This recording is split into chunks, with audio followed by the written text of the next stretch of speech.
Hey there, welcome to the fourth part of the incorporation of a business series. Let's have a quick recap first. So पहले के 3 part में हमने जाना कि incorporation क्या होता है, क्यों करना चाहिए, फिर वो कौन सी चीजें हैं, टर्मिनोलॉजीज हैं जिसका मीनिंग हमें पता होना चाहिए to understand the whole concept of incorporation, and then things to know before incorporating a business. अब बारी आई है ये जानने की कि भाई अगर बिजनेस इनकॉर्पोरेट करना ही है तो कैसे करें. ये सबसे इम्पोर्टेंट पॉइंट है, क्योंकि अगर ये नहीं जाना तो इनकॉर्पोरेशन के बारे में क्या खाक जाना. तो इसलिए आज हम स्पेसिफिकली ये जानेंगे कि what is the procedure of incorporating a business in India itself.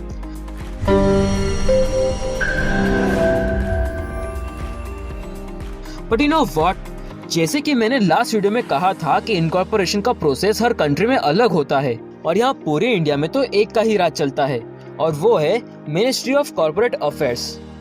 Okay so सबसे पहले ये जान लेते हैं कि जनरल टर्म्स में इनकॉर्पोरेशन का क्या प्रोसेस है और Indian ministry of corporate affairs के प्रोसेस को इसके बाद अच्छे से समझेंगे.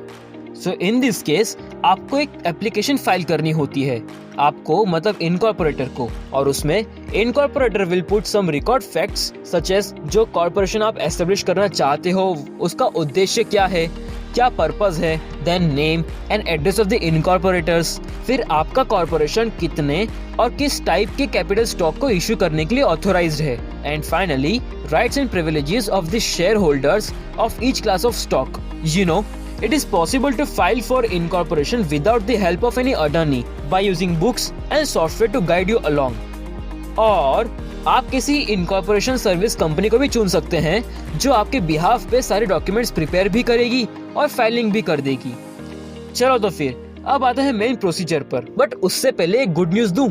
यू नो, हमें लगता होगा कि कंपनी इनकॉर्पोरेशन का प्रोसेस गवर्नमेंट का है तो बहुत टाइम लगेगा, but the ministry of corporate affairs ने कंपनीज एक्ट 2013 के अंडर न्यू कंपनी के रजिस्ट्रेशन प्रोसेस को बहुत ही सिंपल और एफिशिएंट बना दिया है. अब आप बस 7 दिन में ही अपनी कंपनी को रजिस्टर करवा सकते हो.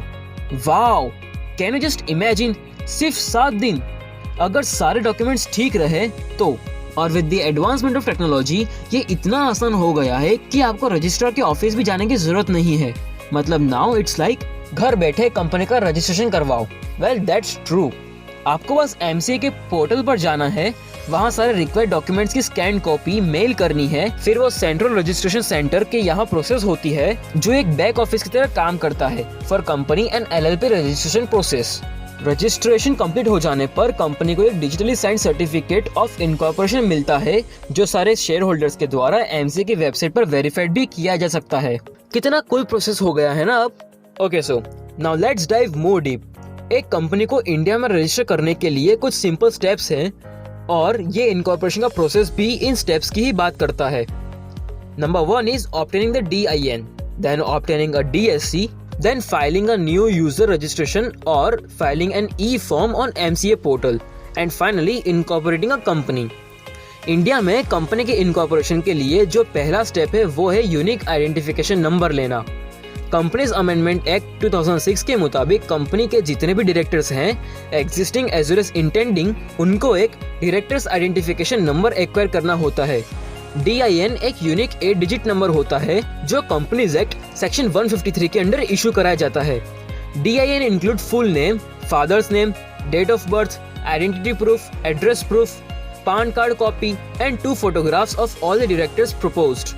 इसका ई-फॉर्म एमसी के पोर्टल पर अवेलेबल है DIN 1 फॉर्म के नाम से. हर बिजनेस ओनर को अपने आप को एमसी के पोर्टल पर रजिस्टर करवाना होता है और लॉगिन आईडी एक्वायर करना होता है. The charge of the DIN application form is nominal, that is ₹100 and takes about 1 day for execution.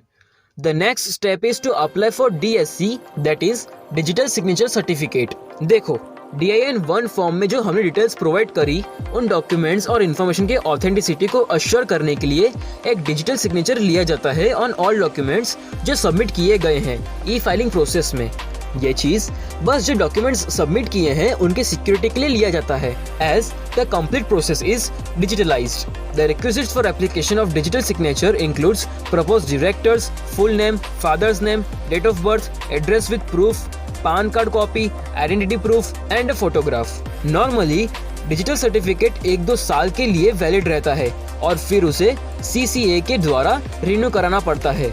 CCA is a controller of certification agencies और ये एजेंसीज के एग्जाम्पल है MTNL, IDBRT, Encode Solutions, TCS and SafeScript, etc.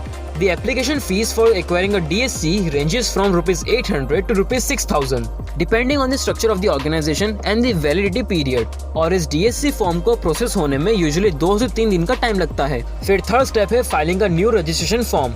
इसमें क्या है कि जैसे मैंने पहले बोला कि MCA के पोर्टल पे जाने का, वहाँ ई-फॉर्म भरने के लिए पहले यूजर अकाउंट क्रिएट करने का, जो भी छोटे मोटे ट्रांजैक्शंस हैं वो कैरी आउट करने के और फीस पे कर देने की।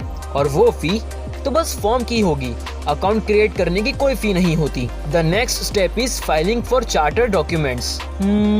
चार्टर डॉक्यूमेंट्स म्हणजे memorandum of association and articles of association. Memorandum of association वो सारी इन्फॉर्मेशन इंक्लूड करता है कंपनी के बारे में जो इनकॉर्पोरेशन के टाइम चाहिए होती है। एक बार मेमोरेंडम ऑफ एसोसिएशन बन गया तो वो वापस से अमेंड नहीं हो सकता। और दूसरी साइड आर्टिकल्स ऑफ एसोसिएशन वो डॉक्यूमेंट है जो कंपनी के बनाए हुए रूल्स एंड रेगुलेशंस के बारे में बताता है। It provides details about the management, code of conduct and bylaws governing the internal affairs of the company. Articles of association memorandum of association के ऑक्सिलरी की तरह बिहेव करता है और अमेंड किया जा सकता है। The next step is application for the company name. देखो, ये तो पहले से ही मैंने बता दिया है कि आपकी कंपनी का नाम यूनिक होना चाहिए और ऐसा होना चाहिए जो आपकी कंपनी के प्रोडक्ट या सर्विस को डिस्क्राइब करे। वैसे एक अच्छी बात यह है कि MCA ने रिसेंटली एक वेब सर्विस इनिशिएट करी है जिसका नाम है रन, म्हणजे रिजर्व यूनिक नेम। बट इस सर्विस को आप एक ही बार यूज कर सकते हो और अगर वो नाम में कोई सिमिलरिटी हो गई या वो नाम अबाइड हो गया by the companies incorporation rules, तो एक बार रिजेक्ट होने के बाद आप रन को वापस यूज नहीं कर सकते। The next step is about registering other details. This includes registering the company name and address and notice for the appointment of directors, secretary and managers. और हाँ, अपनी कंपनी के 4 अल्टरनेटिव नेम्स देना भी जरूरी है। फिर जब ये सारे फॉर्म सबमिट हो जाते हैं तो ये कुछ एजेंसीज द्वारा स्क्रूटिनाइज किए जाते हैं और इस पूरे 7 दिन के प्रोसेस के बाद MCA आपके रजिस्ट्रेशन को अप्रूव कर देती है।